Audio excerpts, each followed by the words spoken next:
कहते हैं ना कि कुछ रास्ते ऐसे होते हैं जहां एक बार आगे बढ़ जाओ तो वापसी मुमकिन नहीं होती। आज की कहानी बस एक ऐसे ही शॉर्टकट की है। एक ऐसा शॉर्टकट जिसकी कीमत एक पूरी जिंदगी थी। और सच पूछे तो इस पूरी कहानी का जो सार है ना, वो इसी एक लाइन में छिपा है। ये दास्तान एक ऐसे सौदे की है जहां मांगा तो सब कुछ गया, पर बदले में जो कीमत वसूली गई उसका अंदाजा लगाना भी नामुमकिन था।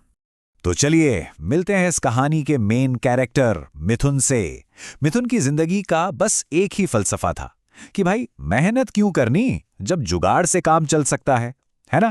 अब मिथुन और उसका एक बचपन का दोस्त था राजन। दोनों समझ लीजिए जमीन आसमान का फर्क। एक तरफ राजन जो मेहनत और सरकारी नौकरी में विश्वास रखता था, और दूसरी तरफ मिथुन जिसे लगता था कि असली दिमाग तो शॉर्टकट खोजने में लगता है। राजन बेचारा उसे कई बार समझाता, कहता था देख, बिना मेहनत की सफलता की ना कोई और कीमत होती है। पर मिथुन वो तो बस हंसकर टाल देता था। धीरे धीरे वक्त के साथ मिथुन की हालत बिगड़ती चली गई। शराब, कर्जा, अकेलापन सबने उसे घेर लिया। और ऐसे ही एक दिन जब वो अपनी जिंदगी के सबसे बुरे दौर में था, उसे एक पुराने फटे हुए अखबार में एक रास्ता दिखाई दिया। अंधकूप विधि, एक ऐसा अनुष्ठान जो बेशुमार दौलत का वादा कर रहा था। मिथुन के लिए ये आखिरी और सबसे बड़ा शॉर्टकट था। उसने एक पल के लिए भी नहीं सोचा। उसे क्या पता था कि जो रास्ता सबसे आसान दिखता है ना, अक्सर वही मंजिल से सबसे दूर ले जाता है। और बस यहीं से शुरू हुआ अंधेरे से सौदे का वो सिलसिला। मिथुन ने जगह भी चुन ली। गांव के ठीक बाहर वो वीरान सूखा कुआं जहां सालों साल से कोई फटका तक नहीं था। हाँ, यही वो जगह थी जहां वो अपनी किस्मत आजमाने या कहूं बदलने वाला था। ये विधि 5 रातों तक चलनी थी, और हर रात के साथ उस कुएं का माहौल और ज्यादा भयानक होता जा रहा था। पहली रात उसने दिया जलाकर वहां काली मिट्टी फैलाई। दूसरी रात राख का एक घेरा बनाया और दीवार में लोहे की 3 कीलें ठोक दी। तीसरी रात जब उसने एक अधूरा सा मंत्र पढ़ा तो उसे कुएं के नीचे से एक भारी सांस की आवाज सुनाई दी। चौथी रात उसने अपनी इच्छा जोर से चिल्लाकर बताई और महसूस किया जैसे जमीन के नीचे कुछ हिला हो। और फिर वो आई 5वीं और आखिरी रात, जब वो घुप अंधेरे में बैठा और पहली बार पूरा मंत्र पढ़ा।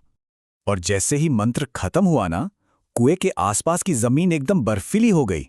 और फिर नीचे से एक भारी खुरदरी सी आवाज गूंजी। सिर्फ एक शब्द, मांग।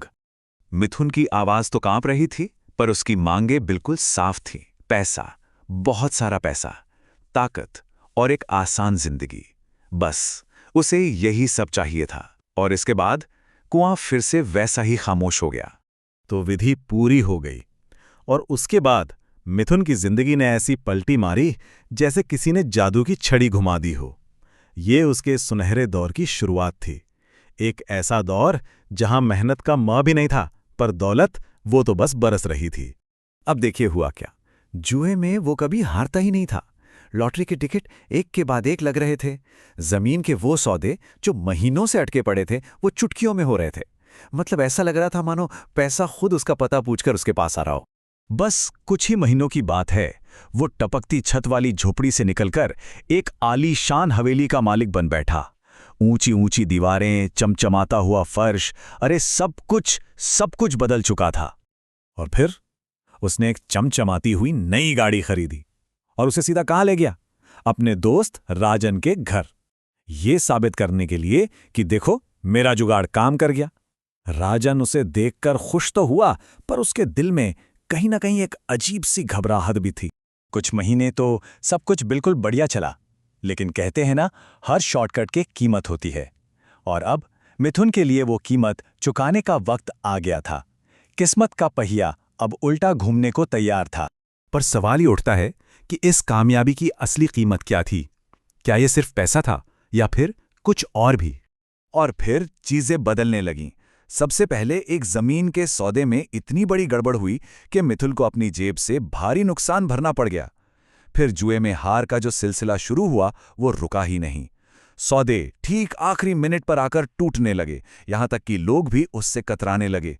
ऐसा लग रहा था जैसे किस्मत ने पूरी तरह से उससे मुंह मोड़ लिया हो।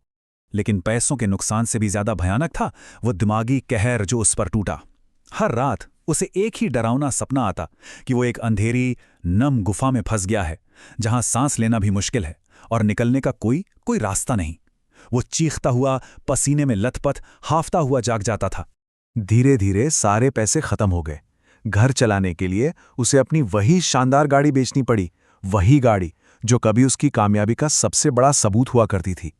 अब वो कंगाल भी था और बुरी तरह डरा हुआ भी। पूरी तरह से टूटकर वो रोते हुए अपने दोस्त राजन के पास पहुंचा।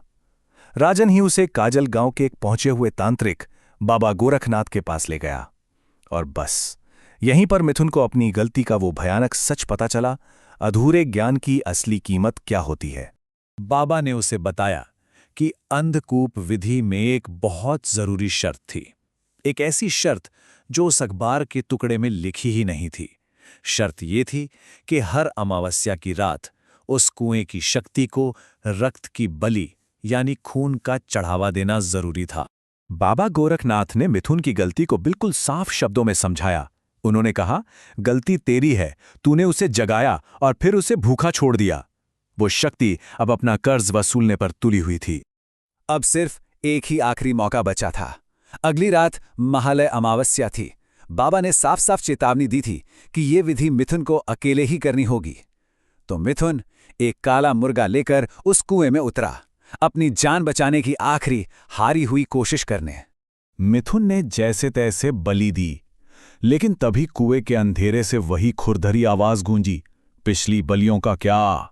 मैं महीनों से भूखा हूं, आज मैं अपना हिस्सा खुद लूंगा। इससे पहले कि मिथुन कुछ समझ भी पाता, जमीन से कई काले हाथ निकले और उसे एक झटके में नीचे खींच लिया। उसकी एक चीख तक नहीं निकल पाई और वो कुआं एक बार फिर हमेशा के लिए शांत हो गया। तो मिथुन की ये कहानी अपने पीछे एक सवाल छोड़ जाती है, क्या शॉर्टकट्स वाकई कभी किसी मंजिल तक पहुंचाते हैं, या फिर वो सिर्फ एक ऐसा धोखा है, एक ऐसा भ्रम है जिसकी कीमत बहुत बहुत भारी होती है।